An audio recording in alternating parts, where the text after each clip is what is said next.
स्वयं धर्म दैनंदिन जीवन के प्रत्येक क्षण में जीकर दुनिया के सामने रखने वाले लोग, उनको बदनाम करने के षड्यंत्र चलते हैं। क्योंकि जिनको इस उदार सर्वसमावेशक सब मानवों को अपने मानने वाले मानव धर्म को सिखाने वाली जीवन पद्धति से डर लगता है, उनके इशारे पर यह षड्यंत्र चलता है। कौन है इसके पीछे पता नहीं, लेकिन जरूर ऐसी ही प्रवृत्ति इन षड्यंत्रों के पीछे हो। अन्यथा पुलिस की जांच रोज थोड़ी लीक होना, ये अनियमितता होती नहीं।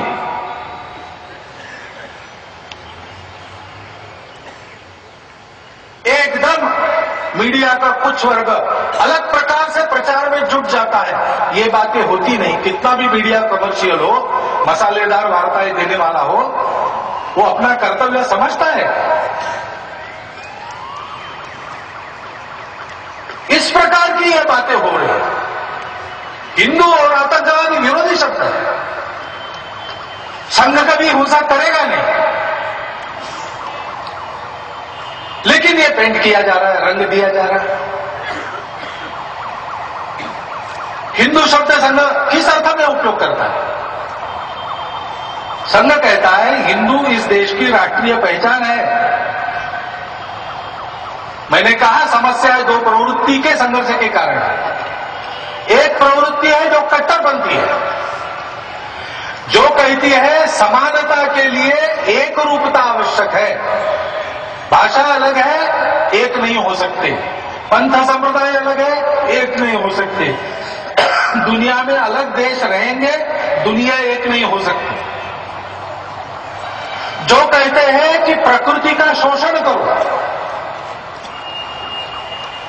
जो भगवान को और इंसान को अलग मानते हैं, जो सारी दुनिया को अपने ही शिकंजे में रखना चाहते हैं, ऐसी ताकतों के प्रभाव के कारण दुनिया की और देश की सारी समस्याएं उत्पन्न हो गई। और हिंदू विचार क्या कहता है? वो कहता है एक होने के लिए एक रूपता की आवश्यकता नहीं।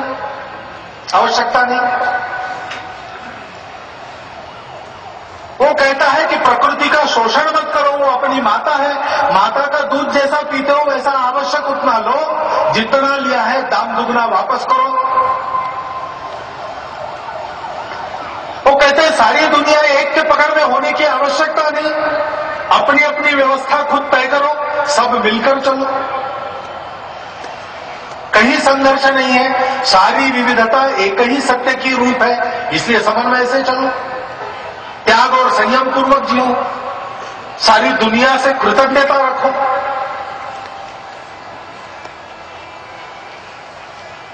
समस्याओं के थपेड़े को खाकर सारी दुनिया में ये भान आ रहा है कि ये रास्ता सही है, उदारता का, हिंदुत्व का।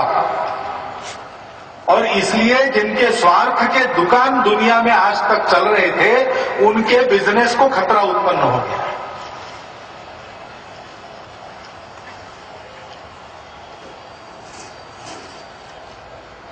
अपने स्वार्थ का इतना प्रबल प्रभाव कि हम अपने देश के सेना को, अपने देश के पुलिस को, जांच एजेंसी को इस सारी प्रक्रिया में बदनाम कर रहे हैं, इसका भी भान नहीं। हम अपने देश की प्रतिष्ठा को खुद होकर सारी दुनिया में कलंकित कर रहे हैं, इसका भी भान नहीं। इस स्वार्थ पर लगाम कसनी चाहिए। और यह काम जनता का है। कल दिल्ली में हमारे सहसरकारी वहां मदन दास जी ने जो स्टेटमेंट इशू किया है, उसमें सारी बातें आ गई और इसलिए किसी को कोई भ्रम रखने की आवश्यकता नहीं। संघ कभी आतंकवादी बनेगा नहीं, क्योंकि कानून में चलना